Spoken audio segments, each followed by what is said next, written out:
আজকে আমি রান্না করব আলুর দম। তার জন্য আমি আলুগুলি খোসা শুদ্ধ প্রেসারে সেদ্ধ করে নিয়েছি, 4টে সিটি দিয়েছি, দিয়ে নামিয়ে নিয়ে আমি আলুর খোসাগুলো ছাড়িয়ে নিয়েছি। এবার আমি কড়াইয়ে তেল দিয়ে দিয়েছি, দিয়ে আলুগুলো ভেজে নেব। আমার তেল গরম হয়ে গেছে,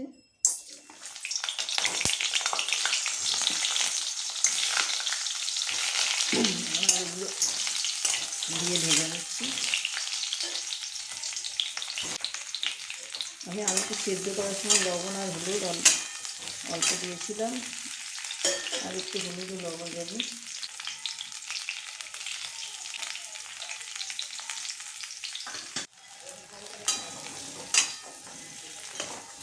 আলুটা আমার ভাজা ভাজা হয়ে গেছে, তুলে নেবো।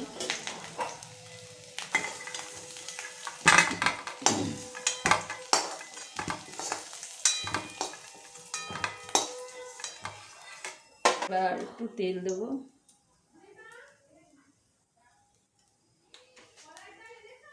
তেজপাতা, শুকনো লঙ্কা, একটু গোটা জিরে ফোড়ন দেব। আমার ফোড়নটি ভাজা ভাজা হয়ে গেছে। এবার আমি টমেটোর পেস্টটা দিয়ে দেবো। এতে আমার টমেটো, আমি এবার একটু চিনি দিয়ে দিলাম, একটু হিং দিলাম, একটু হলুদ দিলাম,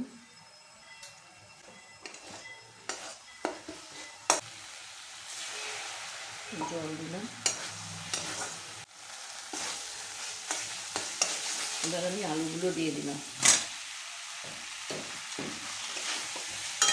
এবার একটু জিরের গুঁড়ো দিলাম,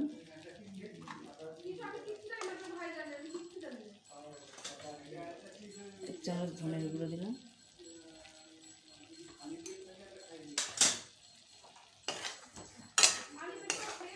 এবার আমি একটু কাশ্মীরি লঙ্কা দিয়ে দিলাম। এবার আমি গরম জল দিয়ে দিলাম।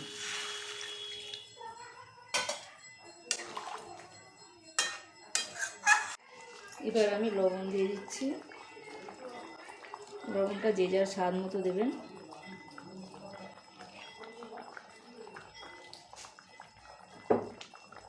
কিছু কাঁচা লঙ্কা দিয়ে দিলাম।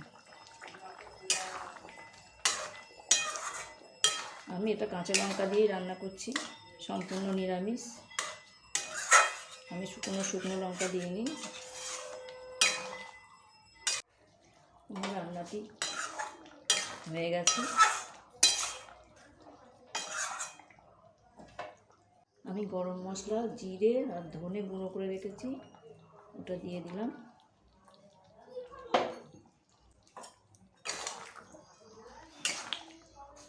আমার রান্নাটি সার্ভ করার জন্য রেডি। আমার ভিডিওটি যদি ভালো লাগে আপনারা লাইক করবেন, কমেন্ট করে জানাবেন এবং শেয়ার করে পাশে থাকবেন, তাহলে আমি আরও নতুন নতুন ভিডিও দেখাতে পারবো।